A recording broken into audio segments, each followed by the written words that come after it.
ಇದು ವಿಜಯನಗರ ಸಾಮ್ರಾಜ್ಯದ ರೋಚಕ ಕಥನವಾಣಿಯಾಗಿದೆ. ವಿಜಯನಗರ ಸಾಮ್ರಾಜ್ಯವು ದಕ್ಷಿಣ ಭಾರತದ ಇತಿಹಾಸದಲ್ಲಿ ಅತ್ಯಂತ ಶ್ರೇಷ್ಠ ಮತ್ತು ವೈಭವಶಾಲಿ ಸಾಮ್ರಾಜ್ಯಗಳಲ್ಲಿ ಒಂದಾಗಿದೆ. ಈ ಸಾಮ್ರಾಜ್ಯವನ್ನು 1336ರಲ್ಲಿ ಹರಿಹರ ಮತ್ತು ಬುಕ್ಕ ಸಹೋದರರು ಸ್ಥಾಪಿಸಿದರು. ಇವರಿಗೆ ಶ್ರೀವೈಷ್ಣವ ಗುರು ವಿದ್ಯಾರಣ್ಯರ ಮಾರ್ಗದರ್ಶನ ಮತ್ತು ಆಶೀರ್ವಾದ ಇದ್ದಿತು. ವಿಜಯನಗರವು ತುಂಗಭದ್ರಾ ನದಿಯ ತೀರದಲ್ಲಿ ನಿರ್ಮಾಣವಾಗಿದ್ದು, ವಿವಿಧ ಪ್ರಾಂತ್ಯಗಳಲ್ಲಿ ನಾಯಕರು ನೇಮಿಸಲ್ಪಟ್ಟಿದ್ದು, ಅವರು ರಾಜರಿಗೆ ನಿಕಟ ಸಹಾಯಕರಾಗಿ ಕಾರ್ಯನಿರ್ವಹಿಸುತ್ತಿದ್ದರು. ಹರಿಹರ ಮತ್ತು ಬುಕ್ಕ ನಂತರದ ರಾಜರು ತಮ್ಮ ಸಾಮ್ರಾಜ್ಯವನ್ನು ವಿಸ್ತರಿಸಿದರು ಮತ್ತು ಮುಸ್ಲಿಂ ಆಕ್ರಮಣಕಾರರ ವಿರುದ್ಧ ಧರ್ಮ ಮತ್ತು ಸಂಸ್ಕೃತಿಯ ರಕ್ಷಣೆಗೆ ಪ್ರಾಮುಖ್ಯತೆ ನೀಡಿದರು. ವಿಜಯನಗರ ಸಾಮ್ರಾಜ್ಯದ ಶ್ರೇಷ್ಠ ರಾಜರಲ್ಲಿ ಕೃಷ್ಣದೇವರಾಯನ ಹೆಸರು ನಮಗೆ ಅತ್ಯಂತ ಪರಿಚಿತವಾಗಿದೆ. ಅವರು 1509ರಿಂದ 1529ರವರೆಗೆ ಆಡಳಿತ ನಡೆಸಿದರು. ಅವರ ಆಳ್ವಿಕೆಯಲ್ಲಿ ವಿಜಯನಗರ ಸಾಮ್ರಾಜ್ಯ ತನ್ನ ಶ್ರೇಷ್ಠ ಶಿಖರವನ್ನು ತಲುಪಿತು. ಕೃಷ್ಣದೇವರಾಯನು ಶ್ರೇಷ್ಠ ರಾಜಕಾರಣಿ ಎನಿಸಿಕೊಂಡಿದ್ದರು. ಅವರು ಕವಿಯಾದರೂ ಹೌದು.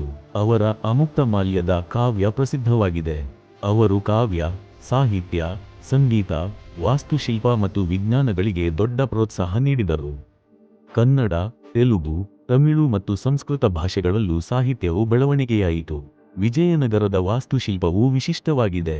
ಹಂಪಿಯಲ್ಲಿ ನಿರ್ಮಿಸಲಾದ ವಿಠ್ಠಲ ದೇವಾಲಯ, ಹಜಾರ ರಾಮ ಮಂದಿರ, ಶಿವಮಂದಿರಗಳು, ರಾಜಮನೆಗಳು, ಕಂಬಗಳು, ರಥಗಳು ಈ ಶಿಲ್ಪಕಲೆಯು ವಿಜಯನಗರದ ಶಕ್ತಿಯಲ್ಲಿಯೇ ಅಲ್ಲ, ಅದರ ಕಲಾ ಸಂಸ್ಕೃತಿಯ ಪ್ರತಿಬಿಂಬವಾಗಿದೆ.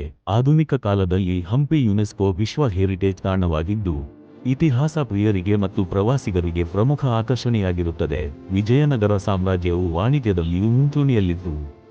ಅದು ಬೇಸಿಗೆ, ರತ್ನಗಳು, ಕಪ್ಪು ಮೆಣಸು, ಹತ್ತಿ ಮತ್ತು ಇತರ ವಸ್ತುಗಳನ್ನು ಯುರೋಪ್, ಅರಬ್ ದೇಶಗಳು ಮತ್ತು ಇತರ ಭಾಗಗಳಿಗೆ ರಫ್ತು ಮಾಡುತ್ತಿತ್ತು. ಈ ಮೂಲಕ ರಾಜ್ಯದ ಆರ್ಥಿಕ ಸ್ಥಿತಿಯು ಬಲವಾಗಿತ್ತು. ಪೋರ್ಟುಗೀಸ್ ಸೇರಿದಂತೆ ಅನೇಕ ಯುರೋಪಿಯನ್ ಪ್ರವಾಸಿಗರು ವಿಜಯನಗರದ ವೈಭವವನ್ನು ವಿವರಿಸುತ್ತಾ ಕೊಂಡಾಡಿದ್ದಾರೆ.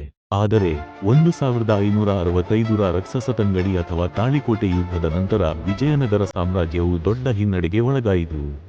ಮುಸ್ಲಿಂ ರಾಜ್ಯಗಳ ಒಕ್ಕೂಟ ವಿಜಯನಗರದ ಸೈನ್ಯವನ್ನು ಸೋಲಿಸಿತು. ಇದರ ನಂತರ ರಾಜಧಾನಿ ಹಂಪಿ ಲೂಟಿ ಮಾಡಲ್ಪಟ್ಟವು ಮತ್ತು ಸಾಮ್ರಾಜ್ಯ ದುರ್ಬಲವಾಗಿ ಹರಿಯತೊಡಗಿತು. ಇಂದು ವಿಜಯನಗರ ಸಾಮ್ರಾಜ್ಯದ ಧಾರ್ಮಿಕ, ಸಾಂಸ್ಕೃತಿಕ ಮತ್ತು ಶಿಲ್ಪ ಸಂಪತ್ತಿ ಇತಿಹಾಸದಲ್ಲಿ ಎಲ್ಲ ಅಪರೂಪದ ಧ್ರುವತಾರೆಗಳಾಗಿ ನಿಂತಿವೆ. ಇವು ನಾವೆಲ್ಲರೂ ಹೆಮ್ಮೆಪಡುವಂತಹ ಭಾರತೀಯ ಇತಿಹಾಸದ ಅಮೂಲ್ಯ ಪಾಠಗಳಾಗಿವೆ. ಇನ್ನಷ್ಟು ಆಳವಾಗಿ ಏನಾದರೂ ತಿಳಿದುಕೊಳ್ಳಬೇಕಾದ್ರೆ ಕೇಳಿ, ನಾನು ಸಹಾಯ ಮಾಡ್ತೀನಿ. ಇನ್ನಷ್ಟು ಹೊಸ ವಿಷಯ ತಿಳಿಯಲು ಸಬ್ಸ್ಕ್ರೈಬ್ ಮಾಡಿ. MLC voice.